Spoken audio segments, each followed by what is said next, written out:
অবশেষে সুদীপার কথায় হুঁশ ফিরল পরমার। শেষ মুহূর্তে যুদ্ধে যাওয়ার আগেই ছুটে গিয়ে অগ্রকে আটকালো পরমা। হ্যাঁ বন্ধুরা, আমরা এমনটাই দেখতে পাবো অনুরাগের ছোঁয়া আগামী পর্বগুলিতে।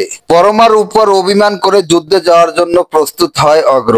যদিও অগ্রের নতুন বিয়ে হয়েছে বলে অগ্রের স্যার অগ্রকে বারণ করে, কিন্তু অগ্র তাও শুনে না।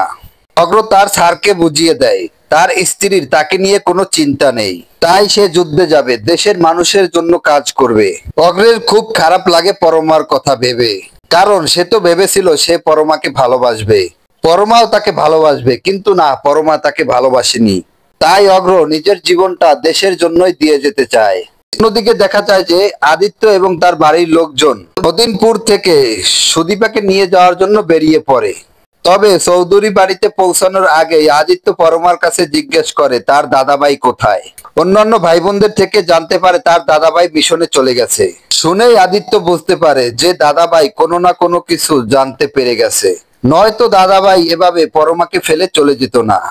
দাদাভাই পরমাকে অনেক ভালোবাসে। পরমার উপর বেশ রেগে যায় আদিত্য এবং পরমাকে বলে, সি পরমা সি, আমি তোমার থেকে এটা আশা করিনি। আমি ভেবেছিলাম তুমি আমার দাদাভাইকে ভালো রাখবে, কিন্তু না, তুমি আমার বন্ধুত্বের মর্যাদা রাখতে পারলে না। পরমা আদিত্যর কথায় বেশ কষ্ট পায়, চোখের জল ফেলে।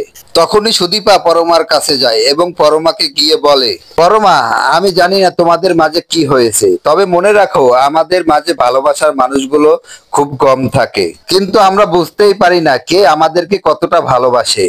হয়তো অজান্তে আমরা আমাদের সব থেকে ভালোবাসার মানুষটাকে আঘাত দিয়ে ফেলি, আর হেলায় তাদেরকে হারিয়ে ফেলি। আমি আমার বাবাকে হারিয়ে সব বুঝতে পেরে গেছি, তাই আমি চাই না তোমার জীবন থেকেও তোমার ভালোবাসার মানুষ হারিয়ে যায়। সুদীপার কথাগুলো শুনে পরমার অগ্রের কথা মনে পড়ে।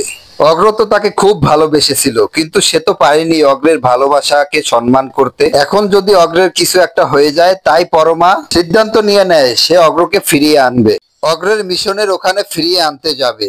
অন্যদিকে অগ্র যুদ্ধে যাওয়ার জন্য তৈরি হয়ে যায়।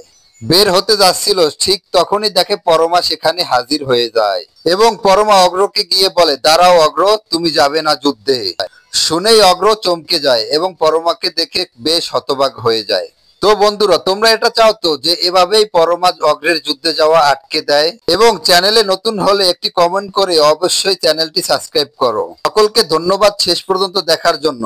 আর অনুরাগের ছোঁয়ার আপডেট গুলো পেতে লাইক, কমেন্ট, শেয়ার করো এবং সাথেই থাকো।